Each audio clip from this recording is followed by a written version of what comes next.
देखिए, हमारे राष्ट्रीय अध्यक्ष के विषय में ये लोग बोलेंगे, इनको टीआरपी मिलेगी, पार्टी में इन लोगों का ग्राफ बढ़ेगा और हो सकता है कि पार्टी में कुछ मिल जाए। इसी उम्मीद में ये लोग बोलते रहते हैं। बड़ा ताज्जुब होता है। मोदी लहर की बात ये लोग करते हैं। हमारे राष्ट्रीय अध्यक्ष आदरणीय ललन जी 2004 में भी एमपी बने थे, 2009 में भी एमपी बने थे। कहाँ थे उस वक्त मोदी जी? कहाँ था मोदी लहर? अरे, भारतीय जनता पार्टी एक ऐसी अछूत पार्टी रही है जिसके साथ किसी ने गठबंधन नहीं किया। उनको हमारे गठबंधन से ईर्ष्या होती है। महागठबंधन के स्वरूप के आगे ये लोग कहीं टिकने वाले नहीं हैं। इस बात का इल्म इन लोगों को हो चुका है। यही कारण है कि ये लोग इस तरह की बातें करके जनता को कंफ्यूज करना चाहते हैं। तो समझने की चीज ये है कि यह रिश्ता क्या कहलाता है, हम लोग तो पहले ही पूछा करते थे। नमस्कार, लाइव सीरीज देख रहे हैं। मेरा नाम उत्कर्ष है। 2 सीटों पर अभी वोटिंग हो रही है और देखिए कामा और गोपालगंज की बात हो रही है और ऐसे में देखिए लखीसराय पहुंचे हैं नेता प्रतिपक्ष विजय सिन्हा और साफ कह रहे हैं कि ये वही ललन सिंह हैं जो नीतीश कुमार के पेट का दांत गिन रहे थे। ये वही ललन सिंह हैं जो लालू यादव को चारा घोटाला में जेल भेजवाए और ये वही ललन सिंह हैं जो अनंत सिंह को भी जेल भेजवाए और अब चले हैं अनंत सिंह के लिए वोट मांगने के लिए। हमारे साथ जदयू के प्रवक्ता है अभिषेक झा। क्या लग रहा है कि तमाम बातें तो कह रहे हैं कि ये वही ललन सिंह हैं क्या? देखिए, हमारे राष्ट्रीय अध्यक्ष के विषय में ये लोग बोलेंगे, इनको टीआरपी मिलेगी, पार्टी में इन लोगों का ग्राफ बढ़ेगा और हो सकता है कि पार्टी में कुछ मिल जाए। इसी उम्मीद में ये लोग बोलते रहते हैं। इनको भूलना नहीं चाहिए कि ये वही ललन सिंह हैं जिनके नेतृत्व में जनता दल यूनाइटेड इतनी मजबूती से चल रही है। नीतीश कुमार जी ने फैसला लिया, पूरी पार्टी ने इम्प्लीमेंट किया और चाहे पिछला उपचुनाव हो उसमें जीत दर्ज की, वैसे अभी के उपचुनाव में और आने वाले चुनाव में भी जीत दर्ज होगी। तो आपको जो बकवासपूर्ण बातें करनी है करते रहिए, उन बातों से कोई फर्क नहीं पड़ता है। हमारा गठबंधन, हमारी पार्टी मजबूती से जनता के बीच में है। अच्छा, ललन सिंह की बात कर रहे हैं। सुशील मोदी तो कहते हैं कि ललन सिंह को भी सांसद बीजेपी ने बनाया, बीजेपी के दम पे सांसद बने हुए हैं। बड़ा ताज्जुब होता है। मोदी लहर की बात ये लोग करते हैं। हमारे राष्ट्रीय अध्यक्ष आदरणीय ललन जी 2004 में भी एमपी बने थे, 2009 में भी एमपी बने थे। कहाँ थे उस वक्त मोदी जी? कहाँ था मोदी लहर? अरे, भारतीय जनता पार्टी एक ऐसी अछूत पार्टी रही है जिसके साथ किसी ने गठबंधन नहीं किया। शुरुआत नीतीश कुमार जी ने की, समता पार्टी के समय से शुरुआत हुई और तब जाकर भारतीय जनता पार्टी नीतीश कुमार जी के चेहरे पर आज तक बिहार में यहाँ तक पहुँच पाई है। तो ये लोग मुगालते में न रहें।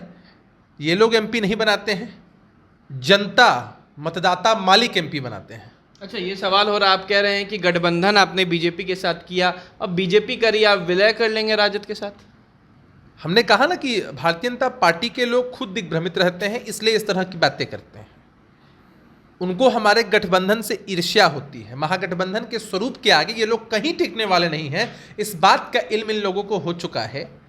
यही कारण है कि ये लोग इस तरह की बातें करके जनता को कंफ्यूज करना चाहते हैं। लेकिन बिहार की जनता इनकी सच्चाई को जान चुकी है, इनकी असली चेहरे को पहचान चुकी है, इसलिए इनकी इस तरह की बातों में कभी नहीं आएगी। अच्छा, चिराग पासवान का जिक्र करेंगे क्योंकि चिराग पासवान 2 दिन जो है वो बीजेपी के लिए प्रचार किए हैं। पहला दिन मोकामा और दूसरे दिन गोपालगंज। तस्वीरें भी वहाँ देखी गई, काफ़ी भीड़ था। क्या लग रहा है, चिराग फैक्टर काम करेगा क्या बीजेपी के लिए? कोई चिराग फैक्टर दूर दूर तक कहीं नहीं है। अगर चिराग फैक्टर होता तो बीते विधानसभा के चुनाव में इतनी बुरी हार नहीं होती। अभी चिराग पासवान जी जहाँ से सांसद हैं वहाँ भी उपचुनाव हुआ था तारापुर में। उनके उम्मीदवार की जमानत जब्त हो गई थी, 4-5 हज़ार वोट ही आए थे। तो समझने की चीज़ ये है कि यह रिश्ता क्या कहलाता है, हम लोग तो पहले ही पूछा करते थे। पहले अपरोक्ष रूप से भारतीय जनता पार्टी के साथ गठबंधन किया था, जेडीयू को डैमेज किया, गठबंधन को डैमेज किया, और अब तो भाई खुलेआम भी जाकर प्रचार कर रहे हैं भारतीय जनता पार्टी के पक्ष में। उससे क्या हो जाएगा? महागठबंधन के कुनबे के सामने ये लोग कहीं टिकने नहीं वाले हैं। कुछ भाड़े पर भीड़ ले आकर अगर अति उत्साहित इनको होना है तो होने दीजिए, चुनाव परिणाम का इंतजार करिए। किस तरह मुंह की खानी पड़ेगी ये आपको दिखेगा। चिराग पासवान तो कह रहे हैं कि मेरे ही वजह से विधानसभा चुनाव में तीसरे नंबर की पार्टी बन गए और अब बीजेपी लगातार कलाकारों को उतार रही है। मनोज तिवारी आ रहे हैं, खेसारी लाल आ रहे हैं, निरहुआ आ रहे हैं, अलग अलग नेता को बुलाया जा रहा है। क्या लग रहा है, ये भी फैक्टर काम करेगा इस बार? कलाकारों को देखना, उनसे अपना मनोरंजन करना और चुनाव में वोट देना, सब अलग अलग बातें होती हैं उत्कर्ष जी। आप भी इस बात को समझते हैं। अगर ऐसा होता तो पूरे देश को कलाकार ही चला रहे होते।